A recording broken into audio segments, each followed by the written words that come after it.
Kita harus tahu agenda utama iblis.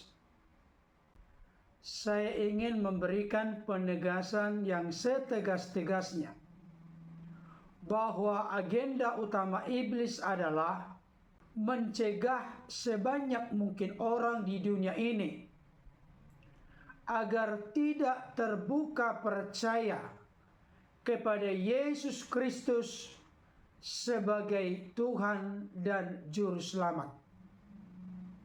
Pertanyaan bagi kita, benarkah Yesus itu Tuhan? Jawabannya 1000% benar. Yohanes 13 ayat 13 sampai 14. Kamu menyebut aku guru dan Tuhan, dan katamu itu tepat, sebab memang akulah guru dan Tuhan. Jadi jikalau aku membasuh kakimu, aku yang adalah Tuhan dan gurumu, maka kamu pun wajib saling membasuh kakimu. Dari ayat ini kita menemukan secara tegas bagaimana Yesus mengakui dirinya sebagai Tuhan. Dalam bahasa Yunani Kurios, bahasa Inggris Lord, yang artinya penguasa, pemerintah, raja, gusti, dan junjungan. Itu sebabnya Matius pasal 28 ayat 18 jelas berkata, kepadaku telah diberikan segala kuasa, baik di sorga dan di bumi. Orang-orang Kristen tidak pernah alergi apakah di Yohanes 13 ayat 13 sampai 14 diartikan Tuhan atau Tuhan. Tidak ada masalah sama sekali. Kenapa demikian? Karena pengertian Tuhan maupun Tuhan sama saja, artinya adalah penguasa. Kalau diartikan Tuhan, benar. Diartikan Tuhan, benar. Karena yang paling terpenting dan terutama adalah ruang lingkup kekuasaan Yesus. Ruang lingkup ketuhanan Yesus. Ruang lingkup ketuhanan Yesus, yaitu berkuasa atas sorga dan bumi.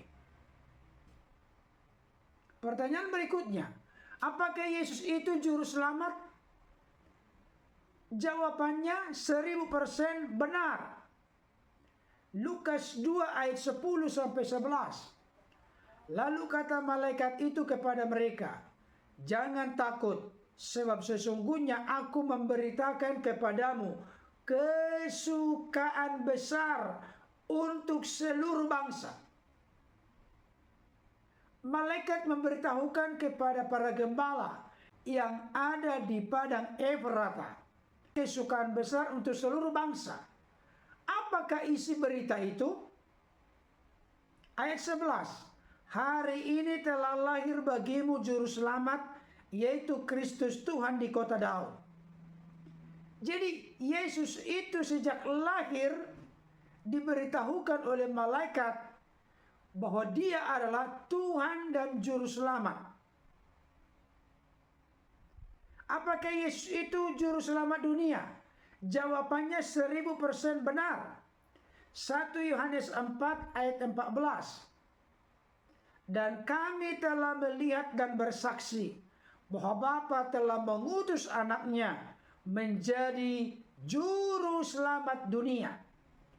Jadi Yesus Kristus diutus oleh Bapa, turun dari sorga, keluar dan datang dari Bapa untuk menjadi juru selamat dunia. Pertanyaan berikutnya, kenapa kita harus dan wajib sungguh-sungguh terbuka percaya kepada Yesus sebagai Tuhan dan Juru Selamat? Oleh karena ketika mengakui dan menerimanya, maka kita pasti menjadi ahli waris yang kekal dalam kerajaannya, diselamatkan dan beroleh hidup yang kekal. Itu adalah janji firman Tuhan yang pasti bukan mudah-mudahan digenapi dalam hidup kita. Kalau selama hidup di dunia ini kita tidak terbuka percaya menerima Yesus Kristus sebagai Tuhan Juru Selamat, maka ada masanya kita akan terlambat, dan ketika Yesus datang pada akhir zaman sebagai hakim yang adil, maka Dia akan menghakimi semua manusia dari sejak Adam sampai Kristus datang pada kali kedua. Dan firman Tuhan berkata dengan tegas dalam Filipi pasal 2 ayat 9 sampai 11. Itulah sebabnya Allah sangat meninggikan Dia dan mengaruniakan kepadanya nama di atas segala nama, supaya dalam nama Yesus bertekuk lutut segala yang ada di langit dan yang ada di atas bumi dan yang ada di bawah bumi, dan segala lidah mengaku Yesus Kristus adalah Tuhan bagi kemuliaan Allah Bapa. Kita temui secara faktual di dunia ini masih banyak saja orang yang tertutup, terkunci hatinya menerima Yesus sebagai Tuhan dan Juru Selamat. Itu adalah agenda utama iblis, supaya banyak orang dicegah, dirintangi dan dihalangi untuk terbuka percaya menerima Yesus sebagai Tuhan dan Juru Selamat. Tapi saya mau memberikan nasihat dan masukan kepada siapapun yang belum sungguh-sungguh terbuka percaya menerima Yesus Kristus sebagai Tuhan Juru Selamat. Bukalah hati dan pikiranmu, terimalah Dia sebagai Juru Selamat dan Tuhan dalam hidupmu, karena nanti ada masa dan waktunya setiap lutut bertekuk lutut, sujud menyembah, dan setiap lidah mengaku Yesus Kristus adalah Tuhan bagi kemuliaan Allah Bapa.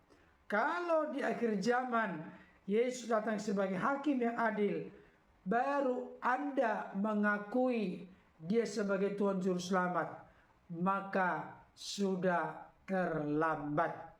Selagi masih ada kesempatan, mari buka hati dan pikirannya, serahkan hidupnya kepada Tuhan, mohon pengampunan kepada Yesus, terima Dia sebagai Tuhan Juru Selamat, dan mohonkan supaya Tuhan mengampuni hidupmu dari perhambaan perbudakan dosa.